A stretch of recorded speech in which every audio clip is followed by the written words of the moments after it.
जय माता दी दोस्तों, भाइयों और बहनों, आज मैं आपको एक ऐसी कथा सुनाने जा रही हूँ जो हमारे दिलों में भक्ति के उस बीज को सींचेगी जो अक्सर सफलता और असफलता की धूप छांव में मुरझा जाया करती है। ये कहानी है एक बूढ़े कुम्हार की, उसके कांपते हाथों की, उसके टूटे हुए पात्रों की, पर सबसे बढ़कर ये कहानी है उस अटूट श्रद्धा की जिसे स्वयं प्रभु अपनी लीला से संवारने आते हैं। तो आइए पूरे मन से, पूरी श्रद्धा से इस कथा गंगा में डुबकी लगाएं। उड़ीसा के एक पवित्र क्षेत्र के पास एक छोटा सा गांव था।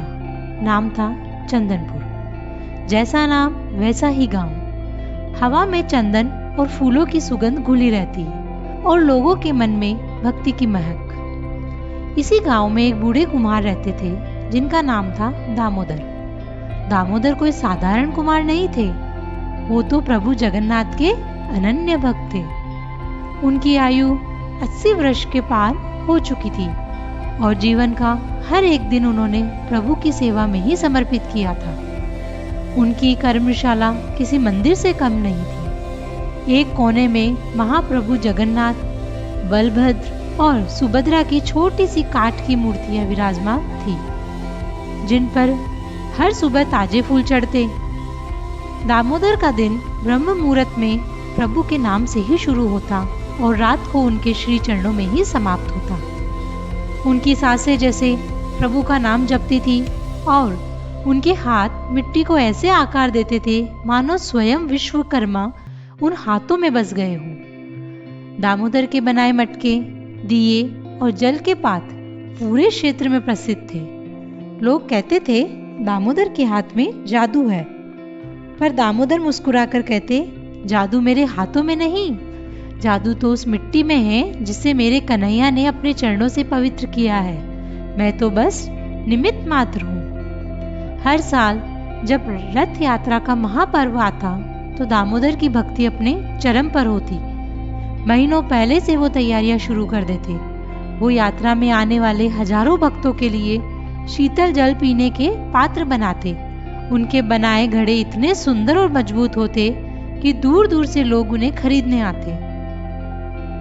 वो हर पात्र को बनाते समय जय जगन्नाथ का कीर्तन करते रहते। उन्हें लगता था कि उनका हर पात्र प्रभु के किसी भक्त की प्यास बुझाएगा और यही उनकी सबसे बड़ी सेवा है। इस सेवा में उन्हें जो आनंद मिलता उसकी तुलना किसी धन दौलत से नहीं हो सकती थी। पर समय का चक्र किसी के लिए नहीं रुकता। बुढ़ापे ने दामोदर के शरीर पर अपना अधिकार जमाना शुरू कर दिया था। उनकी आंखों की ज्योति कुछ कम हो गई थी। जिन हाथों ने कभी हजारों सुंदर पात्रों को जन्म दिया था, अब उनमें एक अनियंत्रित कंपन रहने लगी थी। इस वर्ष भी रथ यात्रा का पर्व निकट आ रहा था। गांव में उल्लास था, हर घर में तैयारियां हो रही थी, पर दामोदर की कर्मशाला में एक अजीब सी खामोशी पसरी थी।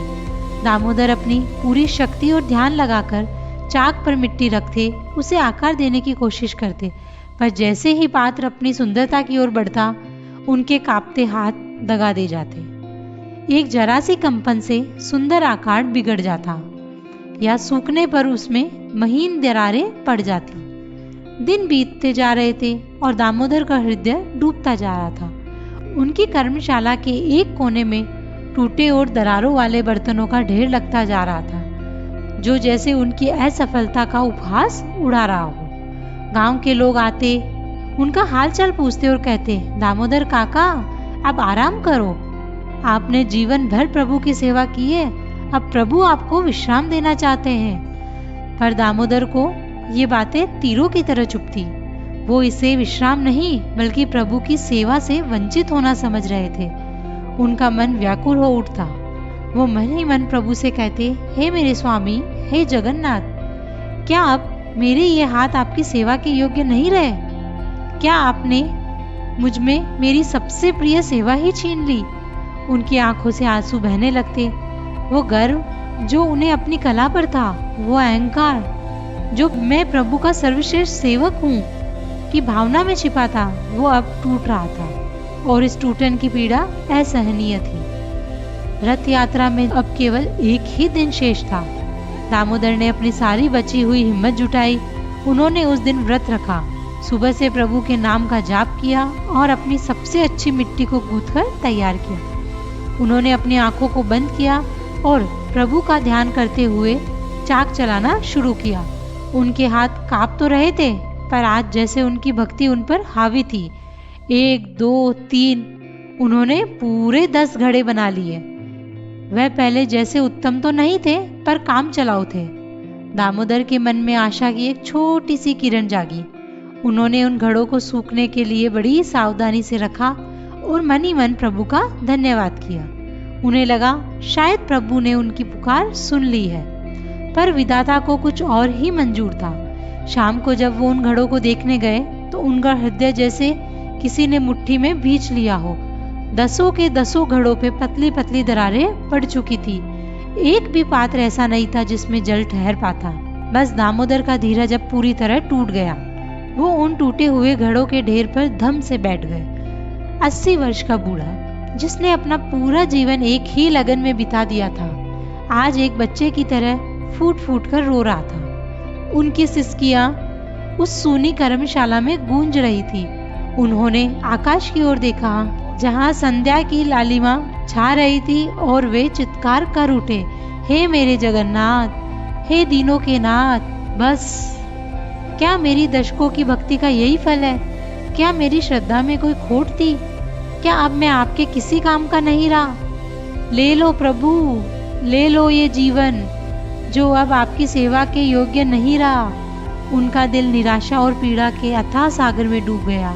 रोते रोते, सिसकते सिसकते वो अपनी कर्मशाला में उन्हीं टूटे हुए बर्तनों के ढेर के पास अपनी बिखरी हुई आशाओं के बीच ही सो गए। रात्रि का अंधकार घना हो गया और चंदनपुर गांव नींद की आगोश में समा गया। और फिर उस गहरी निराशा की रात्रि में एक चमत्कार हुआ।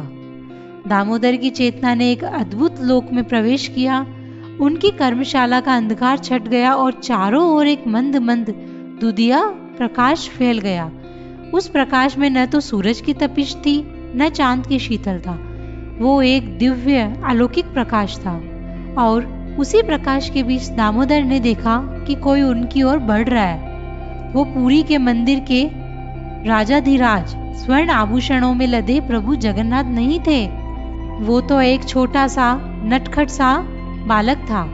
उसकी त्वचा वर्षा करने वाले मेघों की तरह सांवली थी। बड़ी बड़ी काली आंखें, जिनमें जैसे ब्रह्मांड की सारी करुणा और वात्सल्य सिमट आया हो। घुंघराले बाल और होठों पर एक ऐसी मुस्कान जिसे देखकर जन्मों की पीड़ा मिट जाए। उसने सिर्फ एक पीताम्बरी धोती पहन रखी थी। उसके नन्हे नन्हे पांव जब धरती पर पड़ते तो लगता मानो कमल खिल रहे हो। वो बालक मुस्कुराता हुआ दामोदर के पास आया और उन्हीं टूटे हुए बर्तनों के ढेर पर बैठ गया। उसने एक टूटा हुआ टुकड़ा उठाया और उसे बड़े प्रेम से अपनी छोटी सी हथेली में घुमाने लगा। फिर उसने अपनी अमृतमयी वाणी में दामोदर से पूछा, दामोदर, तुम इतने दुखी क्यों हो?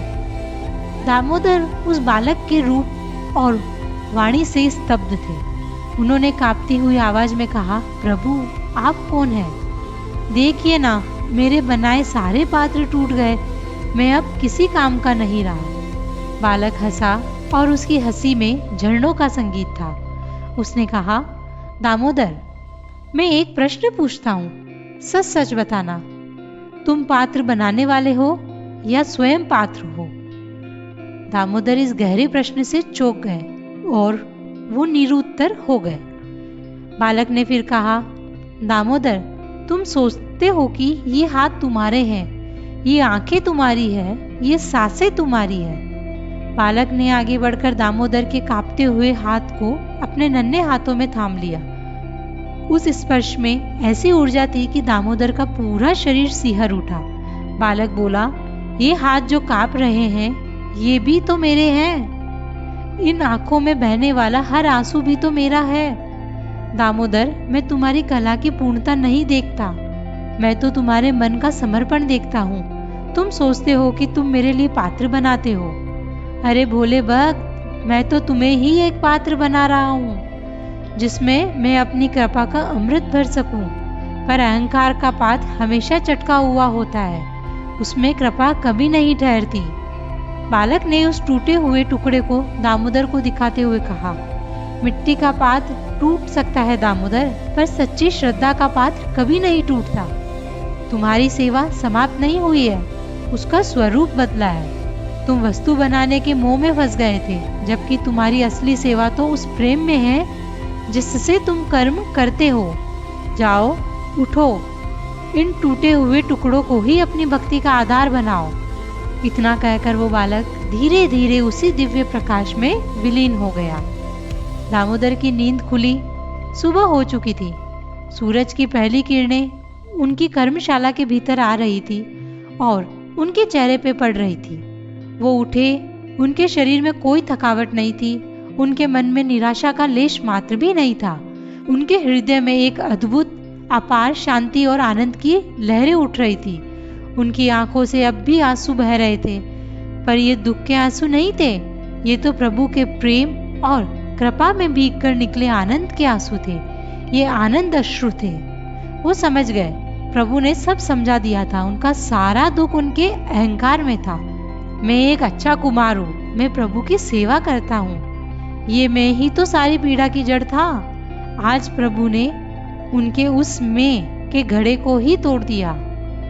अब जो बचा था वो सिर्फ शुद्ध निस्वार्थ प्रेम और समर्पण था। दामोदर ने अपनी धोती के छोर से आंसू पोंछे। उन्होंने उन टूटे बर्तनों के ढेर को देखा, पर अब उन्हें वो अपनी असफलता का स्मारक नहीं, बल्कि प्रभु की कृपा का प्रसाद लग रहा था। उन्होंने एक एक टुकड़े को उठाया और उन्हें ऐसे चूमा जैसे वो प्रभु के चरण हो। फिर एक अद्भुत विचार उनके मन में कौंधा। उन्होंने सारे टूटे हुए मटकों के टुकड़ों को इकट्ठा किया, उन्हें अलग अलग रंगों के आधार पर छाटा और फिर उन्हें एक पत्थर सा पीस कर महीन चूर्ण बना लिया। उनके पास अब लाल, भूरे और मटमैले रंगों का प्राकृतिक चूर्ण तैयार था। वो उस चूर्ण को अपनी टोकरियों में भरकर उस मार्ग पर पहुंचे जहां से भगवान जगन्नाथ का रथ गुजरने वाला था। लोगों ने उन्हें देखा तो हैरान रह गए। कल तक जो बूढ़ा निराशा में डूबा था, आज उसके चेहरे पर एक संत की तरह तेज था। दामोदर ने उस मार्ग पर जमीन पर बैठकर उन टूटे हुए पात्रों के चूर्ण से सुंदर सुंदर रंगोलियां बनानी शुरू कर दी। उनके कांपते हुए हाथ अब भी कांप रहे थे, पर अब उस कंपन में एक लय थी, एक भक्ति का संगीत था। उन्होंने प्रभु जगन्नाथ की बड़ी बड़ी आंखें बनाई, कमल के फूल बनाए, शंख और चक्र बनाए। उनकी कला अब किसी वस्तु का निर्माण नहीं कर रही थी, वो तो सीधे सीधे प्रभु के प्रति उनके अटूट प्रेम का भूमि पर किया गया अभिषेक था। वो अपनी सारी भक्ति, अपना सारा प्रेम उस चूर्ण के कण कण में मिलाकर धरती पर बिछा रहे थे। दोपहर हुई। जय जगन्नाथ के जयकारों से आकाश गूंज उठा। भगवान का विशाल रथ धीरे धीरे उसी मार्ग पर आगे बढ़ा। जब रथ दामोदर की बनाई रंगोली के पास पहुंचा तो एक अद्भुत घटना घटी। रथ के ऊपर बैठे पुजारी ने प्रभु को जो माला पहनाई थी, उसमें से एक गेंदे का फूल हवा में लहराता हुआ सीधा नीचे आया और ठीक उस रंगोली के बीचों बीच आ गिरा जहां दामोदर हाथ जोड़े बैठे थे। यह जैसे साक्षात प्रभु का आशीर्वाद था, उनके इस नए सेवा भाव की स्वीकृति थी। दामोदर की आंखें फिर से भर आई, पर इस बार उनमें सिर्फ कृतज्ञता थी, सिर्फ आनंद था। तो भक्तों, इस कथा से हमें यह सीख मिलती है कि ईश्वर को हमारे काम की सफलता या पूर्णता नहीं चाहिए, उन्हें बस हमारा सच्चा और निस्वार्थ समर्पण चाहिए। हमारा मूल्य हमारे कर्मों के परिणाम में नहीं, बल्कि उस कर्म के पीछे छिपी हमारी भावना में है। जीवन में जब भी आपको लगे आप असफल हो रहे हैं, आप किसी काम के योग्य नहीं रहे, तो दामोदर की इस कहानी को याद करिएगा। हो सकता है प्रभु आपके अहंकार के पात्र को तोड़कर आपको शुद्ध भक्ति के लिए तैयार कर रहे हो। अगर आप भी मानते हैं कि सच्ची भक्ति हर कमी को पूरा कर देती है, हर टूटन को जोड़ देती है, तो पूरे भाव से कमेंट में लिखे जय जगन्नाथ। इस पवित्र कथा को अपने प्रियजनों के साथ अवश्य साझा करें, ताकि भक्ति का यह संदेश हर हृदय तक पहुंच सके। प्रभु आप सब पर अपनी कृपा बनाए रखे। जय श्री कृष्ण। जय माता दी।